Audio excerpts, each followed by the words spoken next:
तुम्हारे बच्चे का बाप कौन है नूर? तुम्हारे बच्चे का बाप कौन है? बस करे, अपने बच्चे के बाप का नाम मैं नहीं बता सकती आपको। कहीं ऐसा तो नहीं हुआ?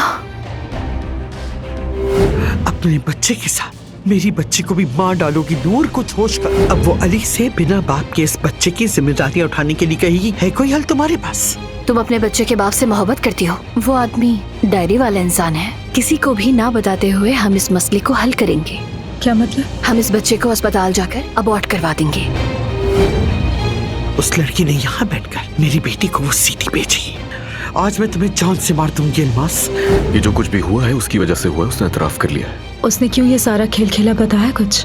देखो, तुम्हारी वो बीवी और मेरी जाहिल कज़न तुम्हें कभी नहीं समझ सकते। तुम्हें सिर्फ मैं समझती हूँ और हमेशा समझती रहूंगी। अल्मा, मेरी बच्ची अल्मास, मेरी बच्ची। ये मोहब्बत बदुआ बन गई है।